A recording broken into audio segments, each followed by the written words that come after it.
It's called The Regime Will Consume the Republic. The regime will consume the republic, where the Lord was saying that they will take away all the property. They're going to basically take away the property, take away the land. They're going to commandeer businesses. You have your business, maybe you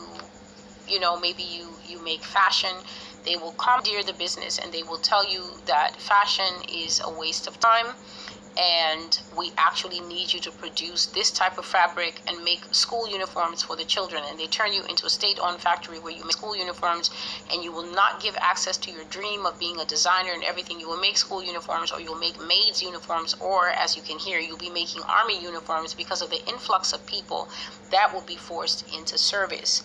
So they're going to take everything, and that prophecy, the nascent rise of coin, really captures what the process will be like and how the government will make its excuses and say, oh no, this is for friends of the government. This is state-owned property. They will take everything. I saw them taking cufflinks. You know that cufflinks are as personal as it gets. You buy your cufflinks and then you have your initials put on them. Well, the state is going to take those things and find a man whose initials match it, who works for the state, and they will keep it. And then when he does something honorable, they will give it to him as a way of saying, oh, we honor you, and things like that. So,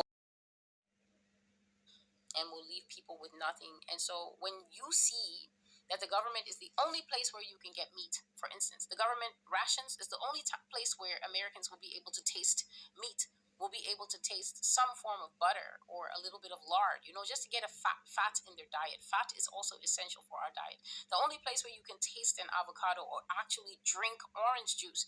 People need those things, and people covet the so-called, I won't even call them luxuries. Americans don't consider orange juice luxury, but I have subscribers who lived in Poland. They lived in Austria during the time just after. They were growing up in the time just after Hitler had basically devastated Europe. And they have come here and said, Celestial, I'm telling you, I never tasted orange juice. There's a lady who said she never tasted orange juice until she came to America.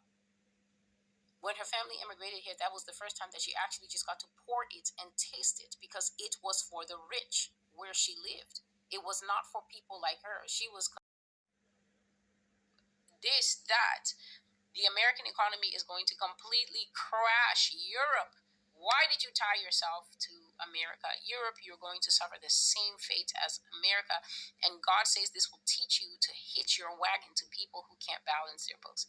America's books are cooked. America lies so much that the liars can't even keep track of the amount of lies that they have lied in the time period during which they have lied the lies that they lie. They don't know what is left, what is right. God says that they have been so creative with the numbers in this country. But whether it is the Fed, whether it is the whatever it is, the Reserve Bank, whatever it is, the American economy is going to crash flat out. The prophecy to hear about how flame out, and wink out of existence. Banking as we know it will wink out of existence. And when we wink again, we will be seeing beast credits, money in the cloud. That's the nascent rise of coin. The prophecy to hear about how all banks, I'm talking about the top bank that you are with, that you are always told through Bloomberg and everything else that there is 0% chance of that bank crashing. I'm talking about the bank that buys out other banks when they crash. The prophecy is called systemic risk. They're all going to crash. God says not a single bank is going to survive the economic downturn that is going to come to the United States. It's systemic risk.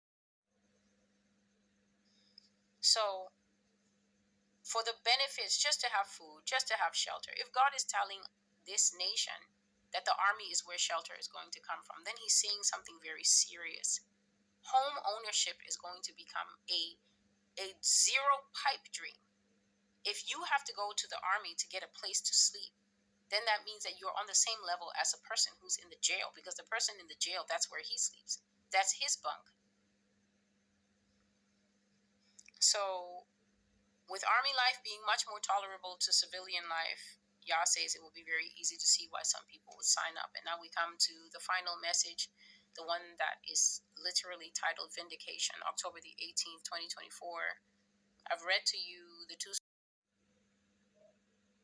that divide so that the ordinary people will suffer and be willing to do anything just for an actual hot dog. You can bring an informant in the beast system, and the way to crack him is just to bring a cup of coffee and a steaming hot dog and place them on the table as the officer and start eating it and saying, yes, okay, I'm listening. Do you have anything to say? Nothing to say? Okay. And you eat that. The smell of the coffee, that man watching you with the hot dog, and then you ask him, would you like one?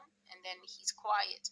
And then you call for it and you put it on the table and you say, all you have to do is tell us what you know. That man will do it. America is the nation that created the Matrix.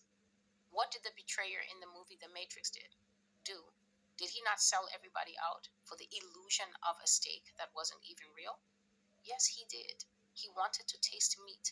He was tired of life in the raw reality of the beast system. And he sold everybody out for a plate of meat. And before he did it, Esau did it. So then nothing is too far fetched when I'm speaking to you about the things that God has pressed upon my heart in my secret time with Him. Many of the times, it's Him who will initiate these things because I'm not going to Him and asking Him, okay, Lord, tell me about showering in the beast system. No,